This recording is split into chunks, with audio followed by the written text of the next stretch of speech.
Hello class 10। अब तुम्हें समझाती हूँ रेस्पिरेशन के बारे में। देखो जी, रेस्पिरेशन में ये वाला पैराग्राफ देखो, इसमें क्या बोला जा रहा है। इसमें बोल रहे हैं कि आप लोग न्यूट्रिशन की मदद से बहुत सारा फूड इनटेक कर रहे हैं, आप लोग फूड ले रहे हैं, ठीक है। उस फूड से क्या होगा, हमें एनर्जी मिलेगी। फूड को तोड़ करके एनर्जी बनाना, उस प्रोसेस को हम लोग क्या बोलते हैं, उसको हम लोग रेस्पिरेशन बोलते हैं, ठीक है जी।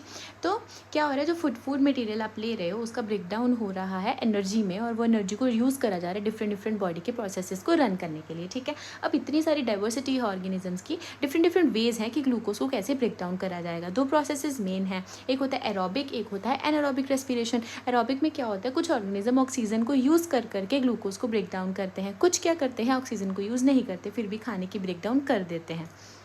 आओ अब तुम्हारा प्रोसेस इस साइकिल से समझेंगे। देखो, जो भी आप लोग खाना खा रहे हो वो ग्लूकोज की फॉर्म में हमारी बॉडी में स्टोर हो रहा है। ग्लूकोज क्या होता है, 6 कार्बन मॉलिक्यूल होता है, ठीक है। बॉडी में एंटर करा, साइटोप्लाज्म में ग्लूकोज पड़ा हुआ है, ठीक है।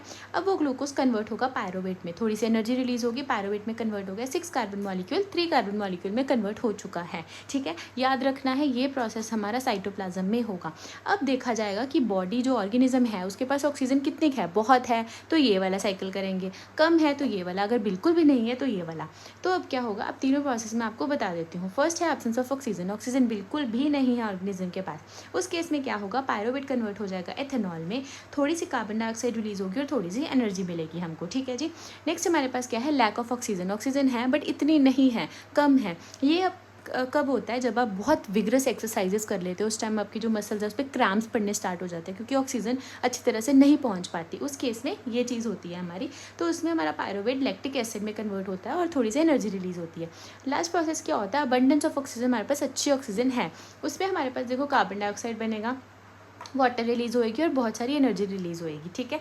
ये प्रोसेस जो होगा ये कहाँ पे होता है, ये माइटोकॉन्ड्रिया में होता है। हमने याद रखना है, ग्लूकोज टू पायरोवेट कन्वर्ट होता है साइटोप्लाज्म में, बट अगर पायरोवेट को पता लग गया कि ऑक्सीजन बहुत सारी है तो वो कहाँ एंटर करता है, माइटोकॉन्ड्रिया में, फिर ये कन्वर्जन होनी स्टार्ट होती है। अब क्या होगा, जो आपकी एनर्जी बनी है उसको एटीपी में कन्वर्ट करा जाएगा। एटीपी क्या होता है, एडिनोसिन ट्राइफॉस्फेट। जिस सेल को, जिस ऑर्गन को नीड है वो एटीपी की फॉर्म में आपकी एनर्जी लेता जाएगा। Thank you.